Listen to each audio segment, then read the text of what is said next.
সন্তান নেওয়ার সিদ্ধান্ত নিলে কয়েক মাস আগে থেকেই কিছু প্রস্তুতি নেওয়া প্রয়োজন। এতে গর্ভবতী হওয়ার সম্ভাবনা বাড়ে। মা ও বাচ্চার সুস্বাস্থ্যের জন্য এই প্রস্তুতি খুবই গুরুত্বপূর্ণ। কি ভিটামিন খাবেন, কোন খাবার খাবেন, কি এড়িয়ে চলবেন, কোন টেস্ট করানো দরকার, কোন টিকা নিতে হবে, ডাক্তার দেখানো প্রয়োজন কিনা, এমন সব পয়েন্ট গুছিয়ে 10টা পয়েন্ট আলোচনা করব। সহজ করে সবকিছু বুঝিয়ে দিব। শুরু করছি। 1. Folic acid.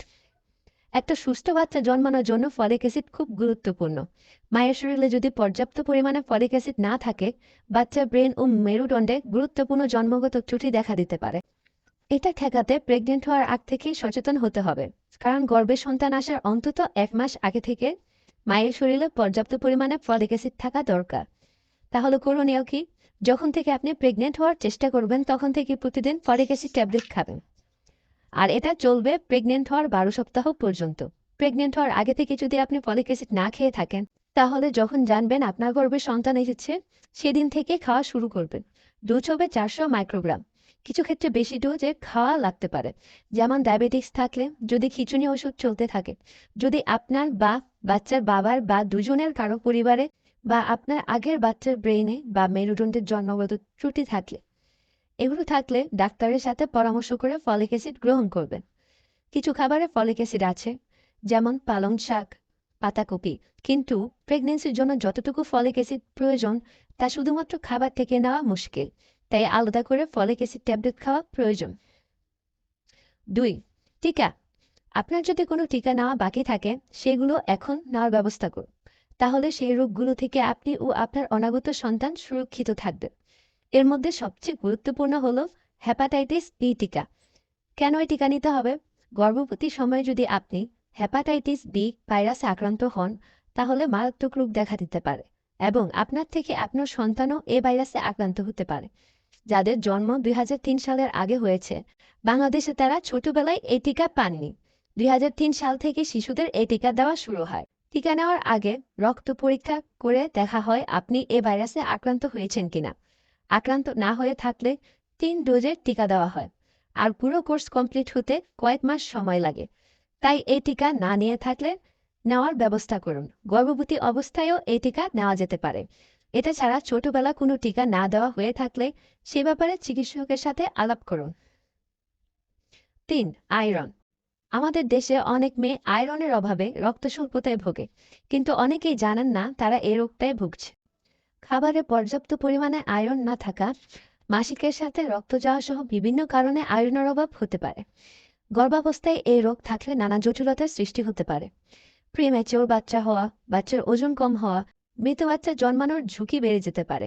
সুখবর হলো এই রোগটি চিকিৎসা করে সম্পূর্ণভাবে সারিয়ে তোলা সম্ভব। সাধারণত কয়েক মাস আয়রন ট্যাবলেট খেতে হয়। তাই আপনি যখন বাচ্চা নেওয়ার পরিকল্পনা করছেন তখনই ডাক্তারের সাথে আলোচনা করবেন। খুব অল্প খরচে রক্ত পরীক্ষা করে জানা যায় রক্ত স্বল্পতা আছে কিনা, আয়রনের লেভেল ঠিক আছে কিনা। তারপর প্রয়োজন হলে তখন থেকেই চিকিৎসা শুরু করে দেবেন। 4. Vitamin D. ভিটামিন ডি আমাদের হার্ট, দাঁত, মাংসপেশি সুস্থ রাখতে সাহায্য করে। গর্ভের বাচ্চার হার্ট, দাঁত, বিভিন্ন অঙ্গের সুস্থ গঠনের জন্য ভিটামিন ডি প্রয়োজন, কিন্তু আমাদের অনেকের শরীরেই ভিটামিন ডি এর অভাব রয়েছে। শুধু খাবার থেকে ভিটামিন ডি এর অভাব পূরণ করা যায় না। সাধারণত রোদে গেলে শরীর ভিটামিন ডি তৈরি করে নেয়। রোদে না যাওয়া, রোদে গেলেও শরীরের প্রায় সবটুকু কাপড় দিয়ে ঢেকে রাখা, চামড়ার রং ইত্যাদির কারণে অনেক নারীর ভিটামিন ডি এর ঘাটতি থাকে। চিকিৎসকের সাথে পরামর্শ করে জানবেন আপনার ভিটামিন ডি এর ঘাটতি আছে কিনা। যদি ঘাটতি থাকে তা সহজেই পূরণ করা সম্ভব।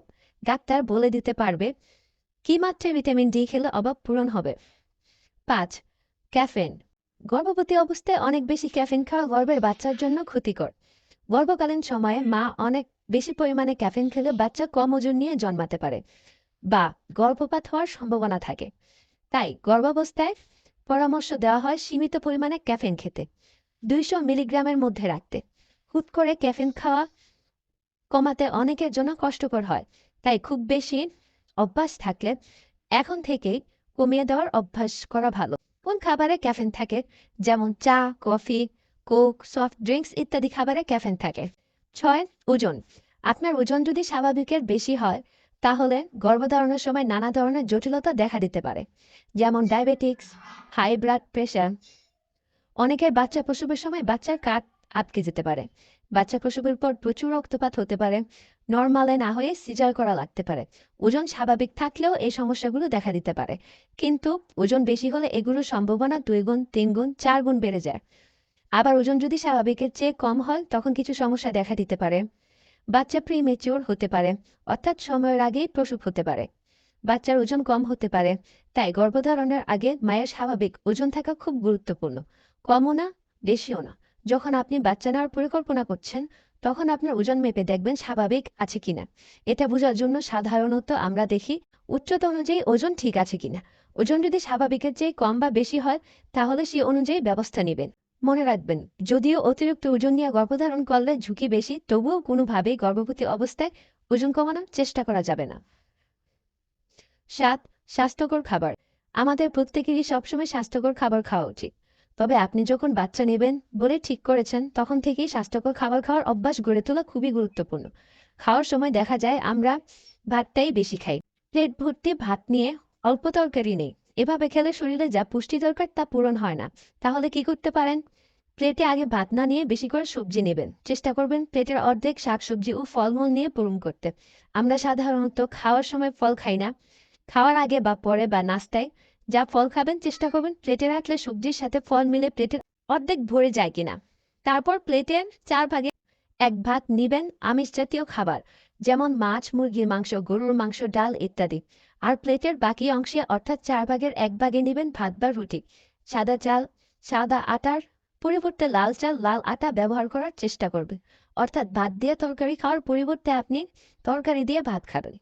কিছু খাবার এড়িয়ে চলার চেষ্টা করবেন, যেমন highly processed food, fast food, যেসব খাবার অতিরিক্ত পরিমাণে তেল, চিনি, লবণ দেওয়া রয়েছে। বাসায় তৈরি খাবারে যে পরিমাণে তেল, চিনি, লবণ দেওয়া হয় প্রক্রিয়াজাতকরণ খাবারে তার চেয়ে বেশি পরিমাণে দেওয়া হয় সুস্বাদু করার জন্য।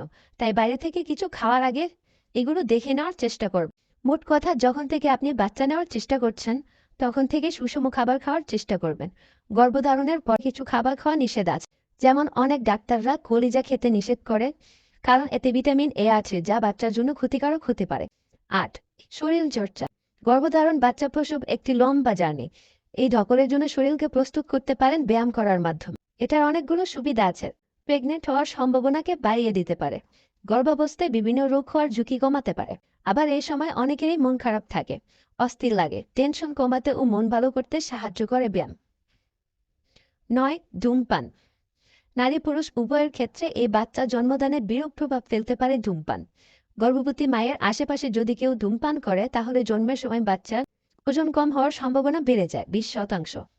তাই পরিবারের কেউ যদি ধূমপান করেন সেটা এখন বন্ধ করতে হবে। 10. রোগ নিয়ন্ত্রণ।